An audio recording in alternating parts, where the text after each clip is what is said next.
Hi class, so we will continue our lesson on chapter 8, which is Kingdom of Animal, Invertebrate.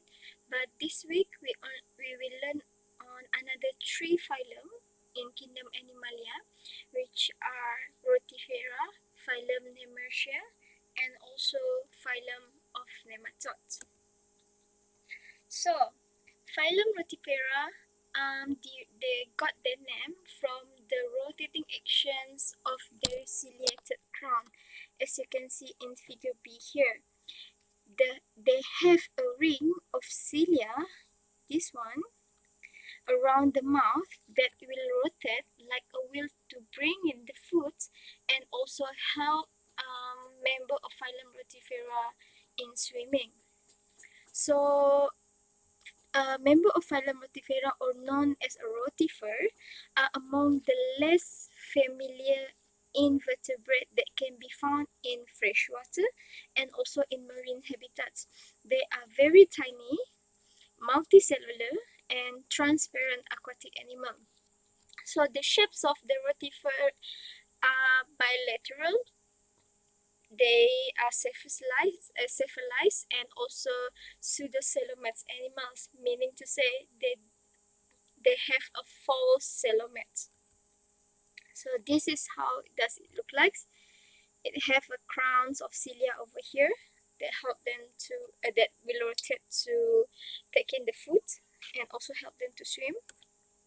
So although the rotifer size resemble Protistan, member of Protis, they are grouped into a kingdom Animalia because they possess organs.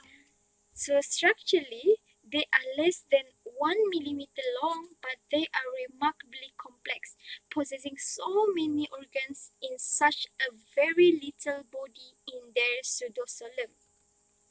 So organ systems that that can be found in rotifers, including digestive system, muscular systems, and also nervous system. But this one we're gonna look on the first system, which is digestive system, in which rotifer feed on tiny organisms like unicellular algae, the bacteria, and protozoa that can be drawn them by rotating the crowns of the cilia.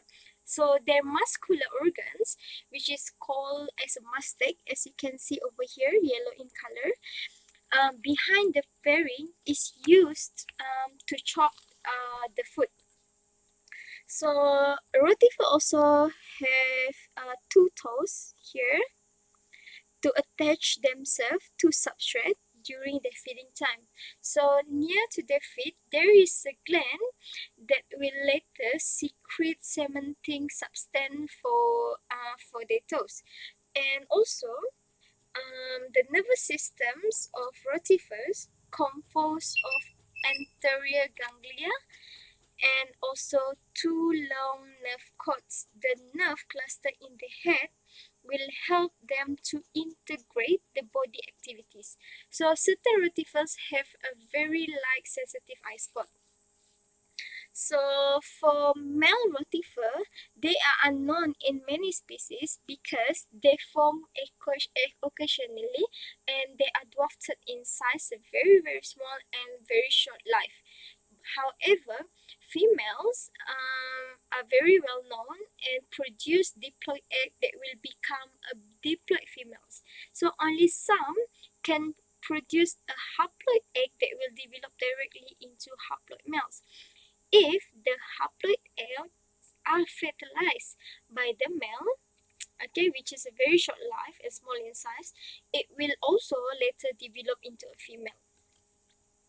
So next we're gonna look on the fifth phylum in kingdom Animalia, which is phylum Nemertea. Phylum Nemertea differ from rotifers because they do not have a coelom. Okay, rotifer they do have a full coelom.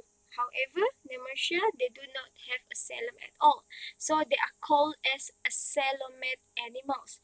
And The member of Nemertea, also known as the proboscis or ribbon worm, as you can see in figure here. So most of the 1,400 species of a ribbon worm are marines, and few are living in the freshwater, and small number are living in the terrestrial area. So as you can see over here, the sac and the fluid hydraulically operate and extensively proboscis this one. Okay, extensive that will be released or ejected to deliver a toxin to their prey. So Nemertea worm also a very long worm, as you can see over here, and very thin with unsegmented body. Nemertea range in size from 5 millimeter up to 30 meters long. Nemerteas and also tapeworm, they have a similar excretory, sensory, also a nervous system. Tapeworms is from phylum Platyhelminthes in the class of Cestodia. So the Nemerteans also have a closed circulatory system, and their digestive system is a tubular gut. Meanwhile, the nervous system include the brain and also several nerve cord stems with the phylum Rotifera, and they respire entirely by diffusion. So Nemertea also often have numerous gonads, and most species have separate sexes. Okay, meaning they are not hermaphroditic. However, some that live in the freshwater are hermaphroditic, meaning to say they have both sexes in one body. So the fertilization amongst the gametes usually occur external, although some species have both internal and also live birth. Next, the sixth phylum in kingdom Animalia is phylum Nematode or Nematoda. So most of the members of the phylum Nematoda are very small. They are free living, but some are parasitic on plants and also in animals. So their habitat include shallow saltwater or freshwater. So nematodes are bilateral. Okay. Pseudosalomate, same with rotifers, and they possess a slender tapered body. Okay, as you can see here, they do not have a xylem. However, they do have a cell that around the gut and lining the body cavity. So the body of nematodes are very tough. They have a tough and flexible cuticles that will help to cover and protect their body. So the roundworm is the simplest animal that possesses a complete digestive with the mouth and anus for continuous food processing. As you can see over here, the mouth is here and the anus is over here. So the reproductive organ lie in the false xylem, which is pseudoxylem, that fill with the fluid. So separate sexes in most species, meaning to say they are not hermaphroditic. They are not hermaphroditic. Yeah, same with the Nemerteans that live in the marine habitat. So let's look on the nematode disease. We know already that nematodes are parasite to some plants and also animals that can cause a lot of disease, such as the guinea worm, pinworm, trichina worm, filarial worm, and also Ascaris species, which is common large roundworm. So the first one, the parasitic guinea worm, is transferred by by drinking contaminated water. So the female of the guinea worm will migrate to tissues of lower extremity, and it will make it thin, serpent-like ridges. The worms can be extracted from the infected people by winding them with a stick. As you can see here, the white in color. They're very long and very thin. Okay, so you can pull it off. Okay, and next is pinworm. Pinworm hatch and lives in the human intestine. So at night, the female pinworms will migrate to the anal regions of the females to lay the eggs. So this will causes the anal region to itch. So it feels very itchy at that place. So when infected, the individuals will scratch the anal regions that is very itch, and they will transfer the eggs to the other objects. So this is very common among growing children.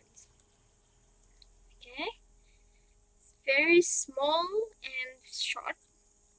Next is roundworm, Trichinella spiralis, is a human parasite that cause the disease of trichinosis. It is caused by eating the undercooked pork containing the seeds. So the adults of the Trichinella spiralis live in the intestine of the pork, and the juvenile will release, okay, infiltrate blood vessel and become encysted in muscles. So the cyst in the muscle, it will cause the pain in the muscle. So if it penetrates the nervous system, it can cause the death to the host. Next is filarial worm. Filarial worm is carried by an insect vector such as infected mosquito that release the larva once it took its blood meal on a healthy individuals. Okay, so filarial worm, which is also known as Wuchereria bancrofti, is the type of worm that are transferred to human, and it will end at the lymphatic systems of the human that infected. So the lymph in the lymphatic system that help to filter the excess tissue fluid. However, the flow will be obstructed by the parasite, which is the filarial worm, and this will cause the fluid to accumulate, or the lymph will accumulate in tissue spaces, and this will cause the edema, also known as elephantiasis, as you can see over here. Your leg will become swollen due to the accumulations of the lymph fluid. Okay, so it also can affect the face, the leg, and most common area is the leg. Next is Ascaris species, is a parasitic roundworm living in the intestine of pigs, horses, and also humans. So this parasite have a direct life cycle with no intermediate host.